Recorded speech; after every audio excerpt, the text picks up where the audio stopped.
Hello students, welcome to our YouTube channel Asomi Vidyamandir. Today we are going to discuss class 10 English poem A Tiger in the Zoo, questions and answers. Let's begin with the first question. Make sure to take notes as this will help you in your exams. So without further delay, let's get started. We'll explain each question clearly, so listen carefully. Textual question and answers. Question number 1. Read the poem again and walk in pairs or groups to do the following tasks. 1. Find the words that describe the movement and actions of the tiger is the case and in the wild. Arrange them is 2 columns. 2. Find the words that describe the two places and arrange them into columns. Now, try to serve ideas about how the poet uses words and images to contrast the two situations. Answer 1. Movement, actions. Stalks, lurking. Stalking, soaring. Sliding, terrorizing. Ignoring, hears, stares. Number 2. Case, jungle. His case, lurking in the shadow. Concrete shell, sliding through the long grass. Behind birds, waterhole, deer pass. Length of his case, houses, jungle's edge, village, etc. To create a sharp contrast, the poet uses these words. The poet is successful in his mission to paint the contrast between the case and the jungle, showing the life of a tiger in two very distinct situations. Question number 2. Notice the uses of a word repeated in lines such as this. 1. One pets, quite race, and number 2 and stars. What do you think is the effect of his the repetition? Answer. The effect of this repetition is clear from the fact that it stresses the importance of the brightness of the tiger's eyes. The tiger's eyes are just like the shining stars. Question number 3. Read the following two poems, one about a tiger and the other about a panther. Then discuss. Are zoos necessary for the protection or conservation of some species of animals? Are they useful for educating the people? Are there alternatives to zoos? The tiger, the panther. Answer. Zoos have both positive and negative aspects. The positive sides of zoos are many. It is apparent that zoos are essential for the protection and conservation of many wild species that are on the verge of extinction.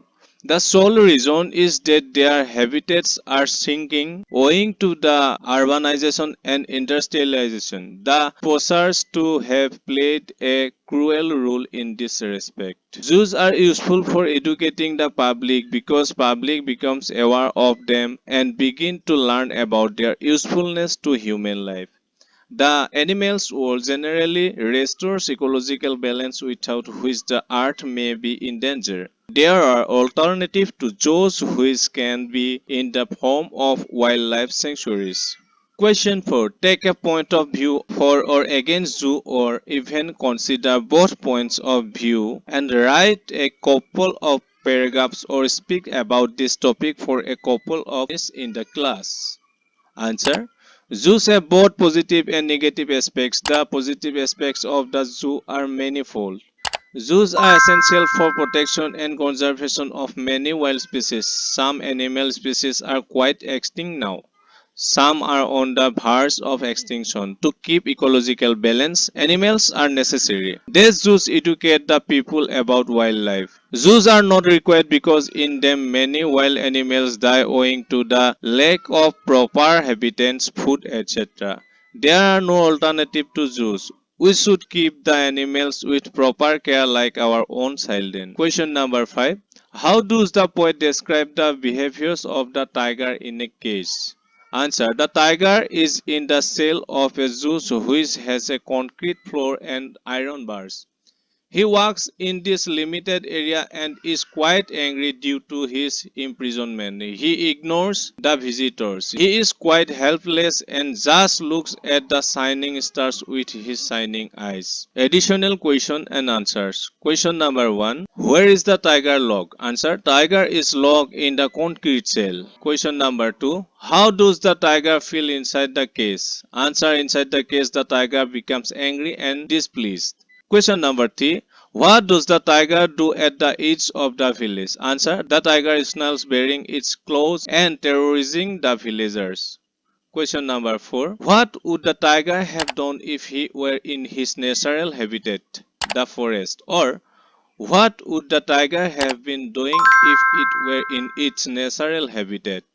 Answer. If he were in his natural habitat, the tiger would have been lurking in shadow to catch his prey and would have terrorized the villagers at the jungle edge by showing its claws and white fangs. Question number 5. He stalks in his vivid strips. Who is meant by he in the above line? What is meant by vivid strips? Answer.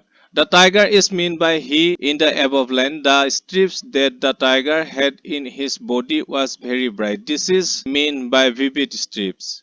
Question number 6. What is waterhole? Why should the tiger be lurking near it? Answer.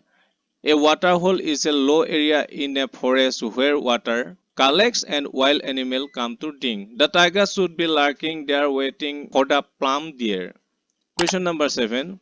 How does the tiger behave at night? Answer. The tiger is kept inside his cage. He becomes helpless. He cannot escape from it. He hears the last voice of the patrolling cars at night. So, he looks at the shining stars with his brightening eyes.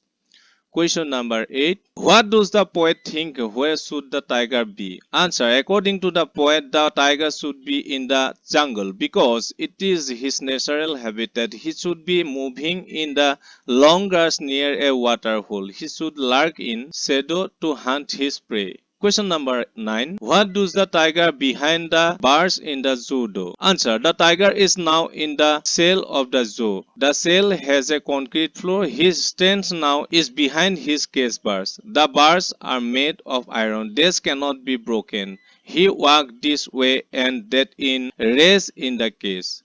Question number 10. What was the last voice heard by the tiger? Answer. The last voice heard by the tiger was the voice of patrolling cars. Question number 11. What is the mean by quiet race? Answer. Quiet race means free from anger, impatience or other extreme emotion. Question number 12. How does the tiger terrify the villagers? Answer. The tiger terrifies the villagers by snarling around their houses which are situated near the jungle. It terrifies them by showing its white fangs and long claws. Question number 13. Where does the tiger stalk? Answer. The tiger stalks in his cage in the zoo. Dear students, the question and answers session for this lesson ends here. For questions and answers related to other lessons and topics, please check the playlist given in the description. If you find the video helpful, don't forget to like, comment, and share, and also subscribe to the channel. That's all for today. Thank you.